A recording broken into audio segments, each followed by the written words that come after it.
Shalom jemaat Tuhan, selamat malam. Saat lagi kita akan mulai menyembah Tuhan. Mari sama-sama kita siapkan hati kita dan saya ajak kita sama-sama tundukkan kepala untuk berdoa. Bapa yang maha baik, Bapa yang maha kasih, terpujilah namamu Tuhan. Terima kasih Tuhan buat hari ini Tuhan.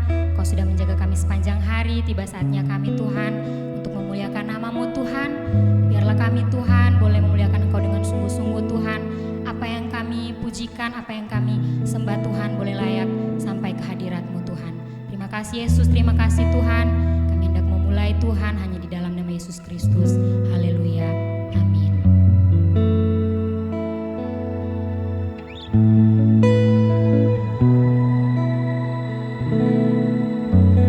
Dari semula telah Kau tetapkan hidupku dalam tangan-Mu, dalam rencana-Mu Tuhan. Rencana indah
Shalom, selamat malam, selamat berjumpa kembali di dalam kasih Tuhan kita Yesus Kristus.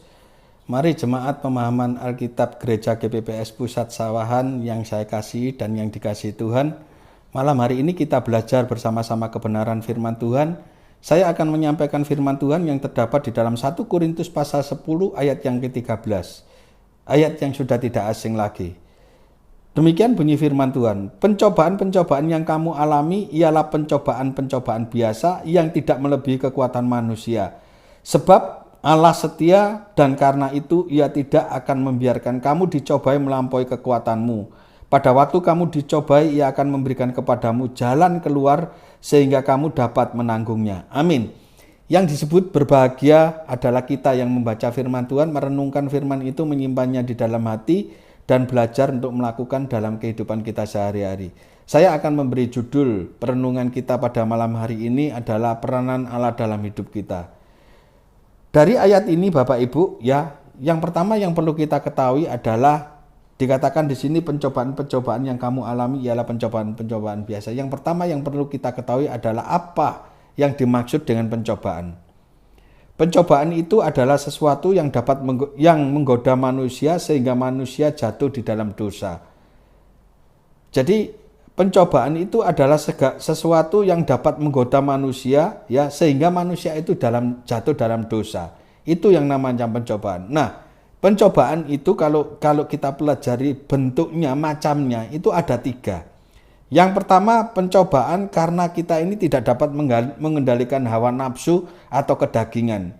Ya, jadi pencobaan itu datang dari diri kita sendiri yang menyebabkan kita jatuh dalam godaan. Contoh misalnya, ketika seseorang pengen cepat kaya, apakah orang Kristen tidak boleh kaya? Boleh. Kalau memang kita diberkati Tuhan dengan kekayaan, itu adalah satu bonus, itu adalah satu anugerah, ya. Tetapi orang yang ingin cepat kaya, kemudian orang itu menghalalkan segala cara supaya dia dapat cepat kaya.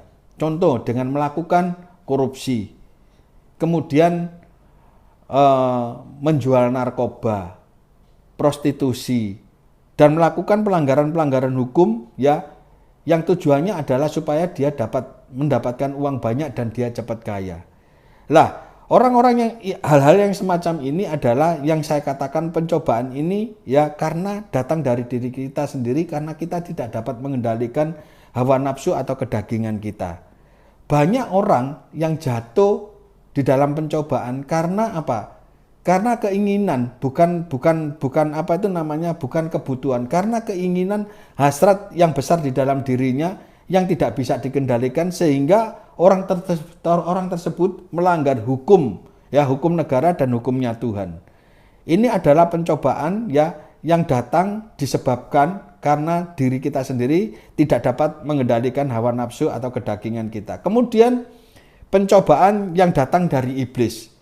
Contoh, ketika Tuhan Yesus setelah berpuasa 40 hari, 40 malam, terus kemudian roh membawa Tuhan Yesus di padang gurun, dan di saat di padang gurun itulah Tuhan Yesus dicobai. Pembacaannya ada di dalam Matius pasal 4 ayat 1 sampai ayat yang ke-11. Puji Tuhan, Yesus dapat menang dari pencobaan yang dilakukan iblis kepadanya. Apa rahasia kemenangan Tuhan? Tuhan mengatakan ada tertulis, ada tertulis. Jadi artinya begini, kehidupan Yesus ini, hidupnya ini dipenuhi, hati dan pikirannya ini dipenuhi dengan kebenaran firman Tuhan. Sehingga ketika iblis mencobai, firman Tuhan itu berbicara. Bapak Ibu, saya mau katakan, kalau kita ini suka bergaul dengan orang-orang yang baik, ya, secara natur kehidupan kita itu juga akan menjadi baik. Namun kalau kita ini bergaul dengan orang-orang yang kurang baik, ya, yang tidak baik, ya bisa tidak menutup kemungkinan kita itu akan terkontaminasi dan kita akan mengikuti cara hidup mereka. Padahal kita tahu bahwa itu tidak baik. Contoh misalnya kalau kita bergaul dengan orang yang suka narkoba, lambat laun kita ini akan terbawa. Kita akan mau coba-coba dan akhirnya kita itu juga sama dengan mereka. Nah, Yesus ini hidupnya ini bergaul dengan Bapa yang di surga dan hati pikirannya ini dipenuhi dengan kebenaran firman Tuhan. Ketika sesuatu terjadi, Tuhan mengatakan ada tertulis, ada tertulis.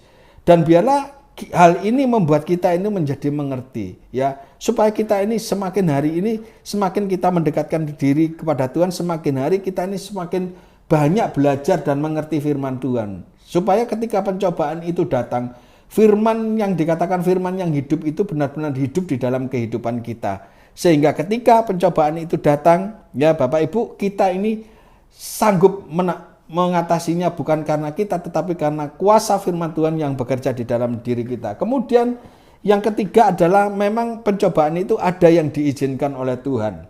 Contohnya Ayub, ya. Tuhan setelah membuka, ya, iblis mengatakan, ya iya karena Ayub ini ya dilindungi oleh Tuhan. Tepat setelah Tuhan membuka pintu perlindungannya Ayub, maka iblis datang mencobai Tuhan. Itu atas izin Tuhan. Tetapi kita lihat, ya, endingnya Ayub mengatakan apa? Kalau dahulu, ya, aku mendengar dari kata orang, tetapi sekarang mataku sendiri melihat. Artinya melalui pencobaan yang diizinkan Tuhan, pasti Tuhan itu mempunyai maksud dan rencana yang indah kalau kita mau belajar dari kehidupan Ayub. Kemudian yang keempat, ya, tadi saya mengatakan 3, ya, pencobaan itu ada 4, ya. Yang keempat adalah dari lingkungan di sekitar kita. Bapak Ibu yang saya kasih dalam nama Tuhan Yesus Kristus, lingkungan yang ada di sekitar kita itu sangat mempengaruhi, ya, sangat mempengaruhi kita. Kalau kita tidak bisa tahan dengan lingkungan yang ada di sekitar kita, maka tidak menutup kemungkinan kita ini akan terbawa arus dunia ini. Kita akan terbawa arus dunia ini seperti yang saya sampaikan tadi. Makanya kalau kita membaca dari sini Bapak Ibu, ya, mengapa saya katakan demikian, lingkungan di sekitar kita itu akan mempengaruhi kita dapat jatuh di dalam pencobaan. Kalau kita membaca di dalam 1 Korintus pasal 10 ayat yang ke-13 ini adalah, kalau kita membaca ayat-ayat sebelumnya ini adalah, di sini adalah peringatan kepada kita orang-orang yang percaya, khususnya pada waktu itu jemaat yang ada di Korintus, ya, bahwa kehidupan bangsa Israel itu menjadi pelajaran bagi kita, ya, pelajaran bagi jemaat yang ada di Korintus pada saat itu. Kita harus memahami bahwa, ya, pencobaan apa saja yang terjadi dalam hidup kita, ya, kita harus dapat memahami pencobaan apa yang terjadi di dalam hidup kita. Apakah pencobaan itu, ya, dari keinginan hawa nafsu kita, disebabkan karena diri kita sendiri, ataukah pencobaan itu dari iblis? Ya, kalau memang pencobaan itu dari iblis, kita harus benar-benar seperti yang dilakukan oleh Tuhan Yesus Kristus. Kita semakin mendekatkan diri kepada Tuhan, semakin kita banyak berdoa dan berpuasa, semakin banyak kita menggali kebenaran firman Tuhan, sehingga kita bisa menang. Kalau memang itu diizinkan Tuhan terjadi di dalam kehidupan kita, seperti Ayub, Sadrak, Mesak, dan Abednego, ya, yang mengalami itu diizinkan Tuhan, percayalah bahwa di balik semuanya itu Tuhan mempunyai maksud dan rencana yang indah. Kalau memang pencobaan itu karena lingkungan yang ada di sekitar kita yang mempengaruhi iman percaya kita, kita harus mempertebal iman percaya kita kepada Tuhan. Karena di dalam dunia ini, Bapak Ibu, pasti ada yang namanya pencobaan. Maka pastilah ada yang namanya peringatan. Jadi peringatan atau alarm, peringatan yang diperlukan oleh manusia sebagai alarm yang memberi peringatan supaya manusia itu berjaga-jaga dan selalu hidup bersama dengan Tuhan. Artinya selama kita hidup di dalam dunia ini, jangan pernah kita menjauhkan diri kita itu dari Tuhan. Mengapa demikian? Karena ketika pencobaan-pencobaan itu datang di dalam kehidupan kita, ketika kita jauh daripada Tuhan, saya berani pastikan orang itu pasti jatuh dalam dosa. Tetapi ketika kita mengalami pencobaan itu, ya, terjadi di dalam kehidupan kita dan kita tetap hidup dekat dengan Tuhan, maka disitulah karya Tuhan, kuasa Tuhan, mujizat Tuhan itu dinyatakan di dalam hidup kita, sehingga kita bisa berkemenangan dalam mengatasi, ya, pencobaan yang terjadi di dalam kehidupan kita. Rasul Paulus mengingatkan orang-orang percaya di Korintus dengan menjadikan nenek moyang mereka itu, ya, sebagai salah satu contoh nyata, ya. Peringatan itu adalah orang percaya akan menemui pencobaan dari masyarakat sekitarnya, yang saya katakan, ya, lingkungan itu. Seperti yang dialami oleh bangsa Israel.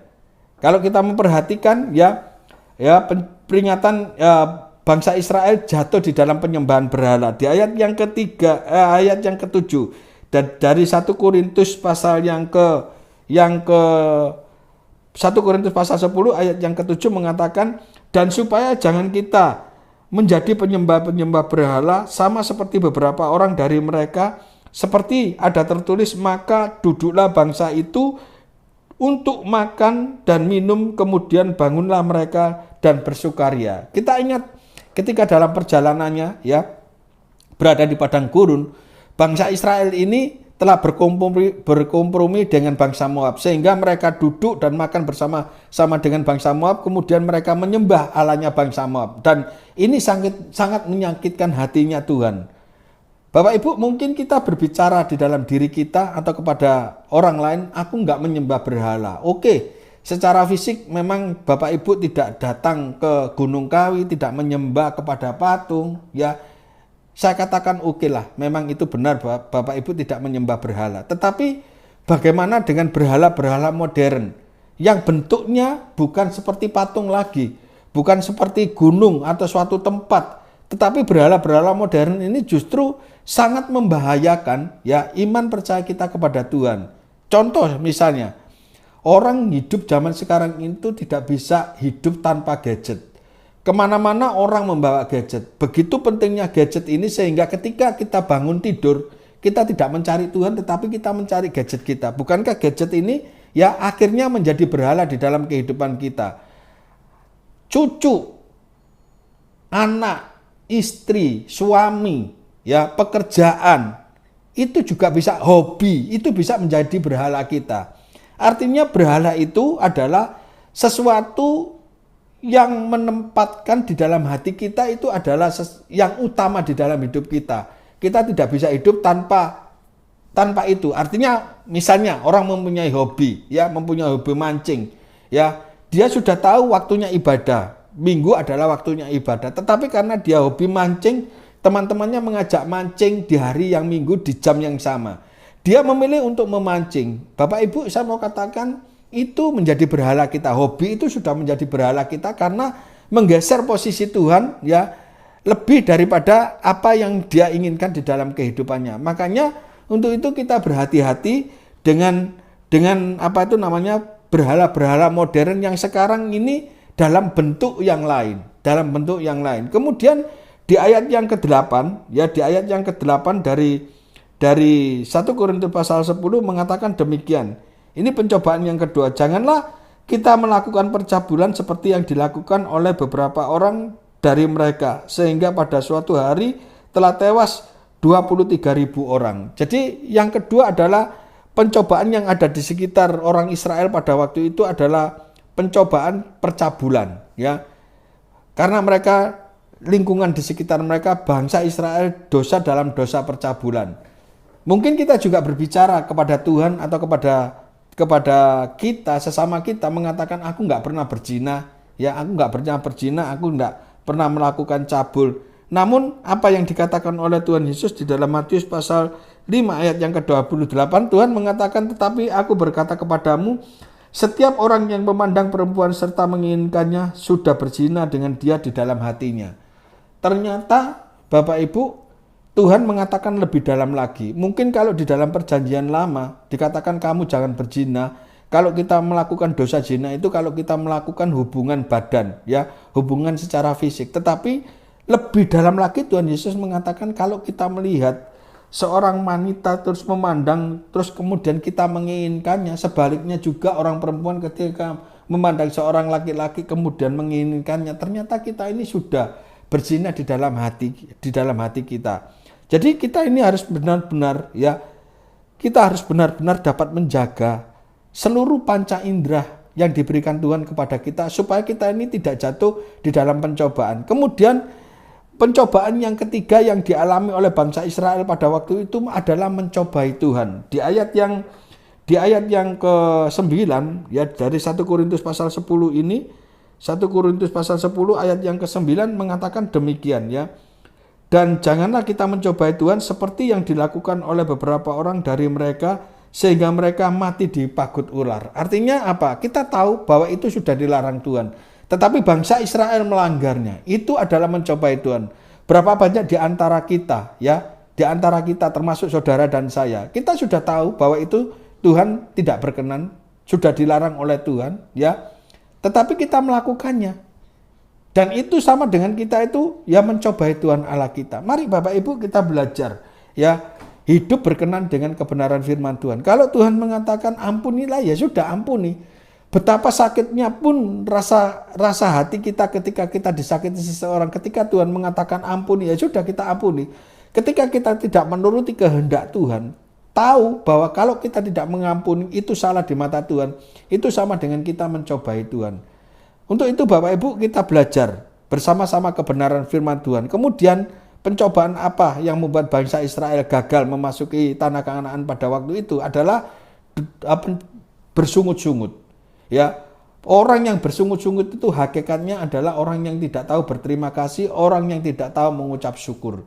Segala sesuatu kalau diizinkan Tuhan terjadi di dalam kehidupan kita, percayalah bahwa di balik semuanya itu Tuhan mempunyai maksud dan rencana yang indah di dalam kehidupan kita. Jangan cepat kita itu bersungut-sungut kepada Tuhan.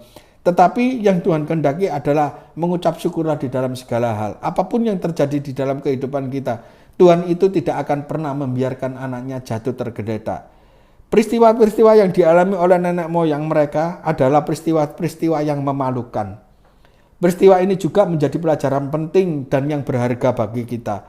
Orang-orang yang percaya kepada Yesus Kristus yang hidup di masa kini. Artinya faktor-faktor yang menyebabkan kegagalan orang percaya masa lalu mempertahankan kesetiaan kepada Allah, ya, kepada Allah selalu ada. Jadi faktor-faktor yang membuat kita itu tidak setia, gagal dalam melakukan kesetiaan dan ketaatan kepada Tuhan itu selalu ada. Makanya kita bersyukur karena kita bisa mendengarkan firman Tuhan, karena kita bisa menarik pelajaran dari apa yang sudah terjadi dan yang tertulis di dalam Alkitab. Kita jadikan itu sebagai suatu pelajaran yang penting di dalam kehidupan kita, sehingga kita tidak mengalami kegagalan yang sama yang telah dilakukan oleh nenek moyang kita.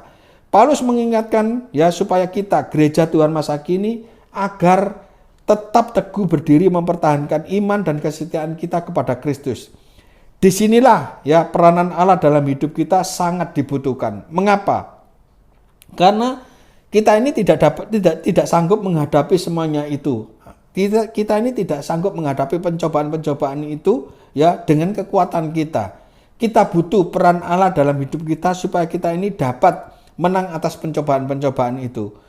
Pencobaan-pencobaan ini akan selalu ada. Jangan memutuskan untuk menghindari dari pencobaan, tetapi lihatlah bahwa ya pencobaan-pencobaan yang Tuhan izinkan itu, Bapak Ibu, ada 3 hal yang perlu kita ketahui. Yang pertama adalah ketika kita jatuh dalam pencobaan, yang perlu kita ingat dari ayat ini, dari 1 Korintus pasal 10 ayat yang ke-13 ini ada 3 hal yang perlu kita ingat ketika kita jatuh di dalam pencobaan. Apapun itu, ya.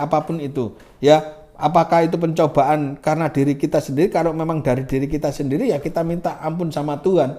Karena kita tidak bisa menguasai hawa nafsu kita minta ampun kepada Tuhan, kita bertobat kepada Tuhan, ya. Kita bertobat, kemudian kita berbalik dari jalan hidup yang salah. Kalau memang pencobaan itu datangnya dari iblis, ya kita harus banyak mendekatkan diri, dan firman Tuhan itu biarlah senantiasa berkumandang di dalam kehidupan kita. Kalau diizinkan Tuhan, percayalah bahwa segala sesuatu yang diizinkan Tuhan itu pasti Tuhan itu mempunyai maksud dan rencana yang indah di dalam kehidupan kita. Namun ketika kita jatuh dalam pencobaan, yang perlu kita ingat adalah 3 hal. Yang pertama, ya berdasarkan 1 Korintus pasal 10 ayat yang ke-13, pertama, ketika kita jatuh dalam pencobaan, percayalah bahwa yang pertama adalah pencobaan itu tidak, yang diizinkan Tuhan datang di dalam kehidupan kita itu tidak melampaui kekuatan kita.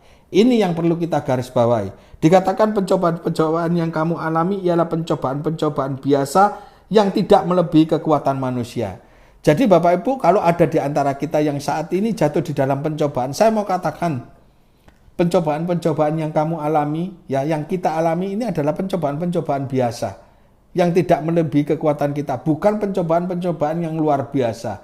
Makanya kalau saudara mengatakan saudara tidak kuat, tidak sanggup ya menghadapi ini, mari datang kepada Tuhan supaya Tuhan memberikan kekuatan, supaya Tuhan memberikan kesanggupan kepada kita untuk kita dapat melampaui ya pencobaan-pencobaan yang diizinkan Tuhan di dalam kehidupan kita. Kemudian yang kedua, ya, yang perlu kita ingat ketika kita jatuh di dalam pencobaan, ingat bahwa Allah itu setia, Dia tidak akan membiarkan kita menghadapi pencobaan sendirian. Dikatakan di kalimat selanjutnya, ya, dari 1 Korintus pasal 10 ayat yang ke-13 demikian, ya, kalimat selanjutnya. Sebab Allah setia dan karena itu Ia tidak akan membiarkan kamu dicobai melampaui kekuatanmu. Jadi perlu kita ingat bahwa Allah itu setia. Kesetiaan Allah itu telah dibuktikan dengan menyerahkan anaknya, ya, mati di atas kayu salib untuk menebus segala dosa dan pelanggaran kita. Kalau nyawanya saja Dia berikan untuk kita, masakan untuk yang lain Tuhan tidak akan memberikan kepada kita. Ingat bahwa ketika kita jatuh di dalam pencobaan, ketika pencobaan itu datang, kita tidak menghadapi sendirian. Ada Tuhan yang senantiasa berserta kita. Ada Tuhan yang senantiasa menopang kita. Ada Tuhan yang senantiasa memberikan kekuatan kepada kita, asal kita jangan menjauhkan diri dari Tuhan. Kemudian yang terakhir adalah Allah itu pasti memberikan kita jalan keluar sehingga kita dapat menanggungnya. Dan ini adalah janji Allah di dalam kehidupan kita. Di kalimat selanjutnya dikatakan, ya, pada waktu kamu dicobai, Ia akan memberikan kepadamu jalan keluar. Ini adalah janji Tuhan. Ini adalah sebuah harapan yang pasti yang telah dijanjikan Tuhan di dalam kehidupan kita. Makanya ketika kita jatuh di dalam pencobaan, jangan pernah kita berputus asa. Ketika Tuhan mengizinkan pencobaan itu datang di dalam kehidupan kita, janji firman Tuhan ini pegang baik-baik. Bahwa Allah itu pasti akan memberikan jalan keluar. Bukan saya yang ngomong, tetapi ini adalah kebenaran firman Tuhan. Bapak Ibu yang saya kasih dalam nama Tuhan Yesus Kristus, disinilah peranan Tuhan itu sangat kita butuhkan di dalam kehidupan kita. Mengapa? Karena kita ini juga adalah manusia yang terbatas. Hanya Tuhan, Allah yang kita sembah adalah Allah yang tidak terbatas. Dia yang senantiasa, ya, memberikan kekuatan kepada kita, ya, memberikan kemampuan kepada kita supaya kita ini dapat melewati masa-masa di mana kita ini berada di padang gurun. Tuhan itu yang akan memberikan kekuatan dan jalan keluar kepada kita sehingga kita mampu menghadapi setiap pencobaan-pencobaan yang diizinkan Tuhan terjadi di dalam kehidupan kita, bukan karena kuat kita tetapi ada peran Allah di dalam hidup kita. Amin. Tuhan Yesus memberkati. Mari kita berdoa. Tuhan, kami mengucap syukur dan berterima kasih buat malam yang indah ini karena kembali kami masih diberikan kesempatan untuk kami boleh belajar firman Tuhan. Berkati jemaat pemahaman Alkitab yang mengikuti ibadah pada malam hari ini. Tuhan memberkati dalam kehidupan rumah tangganya. Tuhan memberkati hidup nikahnya, usaha pekerjaannya, pelayanannya, studi anak-anaknya, kesehatannya Tuhan berkati dengan berkat panjang umur. Apa yang mereka lakukan Tuhan buat berhasil dan beruntung. Semuanya untuk kemuliaan bagi nama Tuhan. Terpujilah namamu. Dalam nama Tuhan Yesus kami sudah berdoa dan mengucap syukur. Haleluya. Amin.